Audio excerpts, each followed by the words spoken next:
Olá pessoal, sejam todos muito bem-vindos ao nosso canal, a mais um Psique em Xeque. Antes de tudo, como sempre, peço a você que se inscreva no canal, ative aí os sinos de notificações para todo novo conteúdo você ser avisado, ser avisada, bem como deixe aí seu like, também seu comentário, tanto do conteúdo que você está consumindo nesse momento, como que você deixe aí também sugestões de vídeos e de temas que você quer que abordemos aqui no canal. Isso nos ajuda a crescer na plataforma e alcançarmos automaticamente mais pessoas falando de psicanálise, psicologia, filosofia e pensamento contemporâneo, tá bom? Então, no vídeo de hoje eu quero falar do que é feito uma análise. Essa é uma pergunta um pouco difícil de ser respondida, uma vez que a análise trata de uma experiência singular, a depender de cada um que se interesse e ingresse nesse processo. Porém, eu suponho que algumas coisas são possíveis e são passíveis de ser discutidas a pensar no comum a qualquer pessoa que ingresse ou se interesse em ingressar em uma análise. Antes de falar do que é feito uma análise, eu gostaria de abordar do que não é feito uma análise. Em primeiro lugar, uma análise não é feita de um espaço onde você busque e deva encontrar aconselhamento. Aconselhamento não é uma perspectiva da psicanálise. Aconselhamento pressupõe, muitas vezes, do olhar do seu interlocutor, indicar caminhos possíveis para tomadas de decisão na sua vida. Isso pode ser encontrado em vários outros espaços, menos num consultório psicanalítico. Você pode encontrar isso, por exemplo, numa igreja, quer seja ela católica, protestante, quer seja num espaço de umbanda ou de qualquer outra religião. Pode ser também no espaço onde transitam e orbitam os coaches. Talvez nesses espaços seja comum que apareça pessoas que indiquem ou que apontem caminhos a serem seguidos.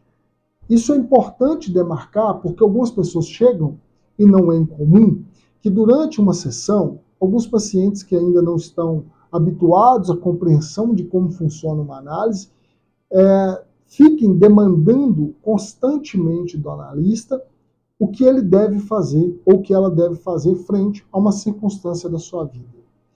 E isso muitas vezes é frustrante, uma vez que um bom psicanalista ou um psicanalista razoável jamais vai dar conselhos de o que uma pessoa deve ou não deve fazer. Até porque aquelas problemáticas, aquela travessia que ali está acontecendo, não é a do analista. Porque se ele fosse indicar um caminho a ser seguido, isso só pode ser válido na própria vida do analista e não do analisante. Nesse sentido, o que você não encontra numa análise, ou pelo menos não deve encontrar, é um espaço de aconselhamento. Em segundo lugar, uma análise não é um espaço onde se privilegia a reflexão. A reflexão pressupõe de dar uma primazia à racionalidade, ao consciente, ou seja, ao eu. O eu é a sede do campo dos engodos, como nos diz Lacan. O eu tem por predominância óbvia, partindo dos três registros real, imaginário e simbólico, tendo a primazia do imaginário, ou seja, orbita muito dos nossos equívocos e enganos próprios do campo imaginário. Então, a reflexão, por vezes, ela pode fazer sentido em algum momento, ela pode, claro, ser utilizada na vida da pessoa, e não é impossível que, de um processo de análise, a pessoa faça, do ponto de vista do eu, ou seja, do imaginário, por vezes, algumas reflexões. Porém, a primazia ou o foco, o que se busca na análise, não é essa concepção de que dar essa primazia ao eu. Aliás, o primeiro seminário de Lacan é uma convocação de retorno a Freud. Por quê? Porque era uma crítica dessa primazia que se dava de um aperfeiçoamento, de um aprimoramento do eu que estava sendo feito por aqueles que vieram depois de Freud. Então, o campo da reflexão tem alguma validade na vida das pessoas? Com absoluta certeza, sim. Mas não é o que uma análise propõe. Porque, como nos diz Freud, e a gente precisa sempre voltar a Freud, independentemente de sermos lacanianos, kleinianos, winnicottianos, laplanchianos, enfim, todos temos que voltar a Freud para rever algumas coisas. E nós nunca podemos perder de vista o que Freud nos diz. O eu não é senhor da sua própria casa. Então a reflexão está fadada ao equívoco, ao engano próprio do campo do eu, próprio, como nos diz Lacan, do campo imaginário. Então nós ficamos muito fadados, por vezes, a cair nas armadilhas que o eu nos propicia, e nós temos que então lidar com outro campo do ponto de vista tanto dos registros em Lacan, ou, se preferir, das instâncias psíquicas em Freud. Em terceiro lugar, uma análise não é um espaço propriamente dito de autoconhecimento. Isso é muito comum que as pessoas busquem um analista para querer buscar autoconhecer-se. Eu me lembro de uma paciente que atendi certa vez, em que estava atendendo ela por telefone, ligação telefônica. Ela não quis fazer chamada de vídeo. Ela reside em outra cidade e ela queria fazer a análise comigo. E em conversa com ela no telefone, uma sessão, ela foi chegando a algumas elaborações em algumas sessões que estávamos fazendo, a qual, em um certo dia, ela simplesmente disse para mim: eu não estou gostando do que eu estou começando a saber. E eu prefiro parar por aqui, eu não quero saber mais do que eu já comecei a saber. E, de fato, ela não voltou mais até hoje no atendimento. Isso já faz alguns anos. Então, o autoconhecer-se tem alguma primazia? Tem algum valor? Tem, mas dentro do ponto de vista ligado ao tópico anterior que eu disse. Muitas vezes é uma reflexão que recai em concepções do eu. O autoconhecimento não necessariamente é uma elaboração do que uma análise vai propor. Autoconhecer-se muitas vezes pode ser frustrante também. Mas isso não escapa, obviamente, também do âmbito da análise, que aconteça em alguma medida alguma espécie de conhecimento de si mesmo. E quarto, você não encontrará ou não deve estar encontrando em uma análise, a análise não é feita de uma aula teórica. Você não vai a uma análise para ter ali uma aula teórica do que seja o seu inconsciente ou o que seja a psicanálise propriamente dita. Claro que isso não evita que se tenha um tipo de diálogo inicial, especialmente nas primeiras sessões, e é um hábito que eu tenho de explicar para o paciente logo na primeira sessão de como é por vezes conduzido o tratamento, para que a pessoa tenha ciência disso. Quando estou dando aula de psicologia, especialmente sobre a clínica psicanalítica, eu costumo fazer essa pergunta se quem já foi a uma análise ou quem já foi a uma consulta de psicologia, e os alunos, quando dizem que sim, perguntei se foi dito a eles do que se tratava o tratamento, se o psicólogo ou o psicanalista, se for o caso, se tinha dito para eles de qual era a perspectiva teórica a qual seguia. Em 90% eles dizem que não é dito a eles, ou seja, a pessoa não sabe de como será a dinâmica daquilo que ele vai ou ela vai se submeter, vai estar entrando, o que eu não acho justo. Então isso também não pode ir para o lugar que é esse que eu disse, de um lugar onde você vai encontrar uma aula teórica da perspectiva que o analista, no caso da psicanálise, trabalha. Porém, não pode também haver um completo desprendimento de indicação para aquela pessoa que nunca se submeteu a um processo analítico de como será o tratamento. Porque senão, essa pessoa, por vezes, poderá se frustrar esperando estar ali para receber e para ser conduzida. Muitas vezes é o que as pessoas querem, serem conduzidas, mas sem entender o processo, ela pode muitas vezes largar e abandonar o tratamento, porque de fato não compreendeu de como aquilo funcionaria. Então, uma coisa não pode ser uma aula teórica, mas também isso não pode ser um completo desdém ou um completo desprendimento de explicar para essa pessoa do que se trata aquele tratamento. Então agora vamos falar do que se trata propriamente dita uma análise. Pelo menos uma leitura que ofereço disso, porque com certeza eu não esgotarei o assunto. A primeira coisa que a gente tem que entender é que uma análise se dá com o seu próprio inconsciente e não com o terapeuta. Ou seja, não é o terapeuta quem ali está para que eu possa lidar com ele, endereçar a ele. Eu endereço ou eu começo a lidar com o meu próprio inconsciente. O que acontece é que aquela pessoa que ali está escuta junto comigo aquilo que eu vou falando. E onde vai, então, tendo a possibilidade de surgimento e de aparecimento dos lapsos que vão indicando a fala do inconsciente. Então, quando muitas vezes, por que esse outro está ali e por que é necessário que haja esse outro? Porque a autoanálise vai ser muitas vezes falha, porque, como eu já disse, o eu, ele equivoca, ou seja, nós nos enganamos. E essa outra pessoa que é o analista, que a gente pressupõe ser alguém que já passou por uma análise ou que ainda passa, é alguém que já passou pelo processo de análise, é mais experiente nessa caminhada, é alguém que vai conseguir, por vezes, fazer marcações junto comigo para que eu comece a lidar com o meu próprio inconsciente.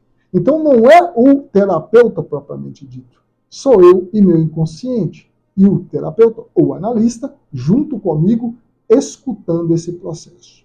E é importantíssimo que ele banque essa escuta, o que não é nada fácil. Porque em qualquer outro espaço, como eu falei que não é um lugar de aconselhamento, que você pode encontrar isso em outros campos, como na religião, como no campo dos coaches, ou em outras áreas possíveis da sociedade, na família, que eu esqueci de falar, né? Mas o analista está ali para bancar uma escuta. E o que não é nada fácil, uma vez que em qualquer outro espaço, as pessoas geralmente não estão ali para nos escutar. Mas elas vão estar ali, muitas vezes, para dar a opinião delas, da perspectiva delas, da história delas, da constituição do que elas são, para que você siga na sua vida. O espaço da análise não é feito para que isso ocorra. E o analista não está ali nessa função. Isso você encontra em outros lugares.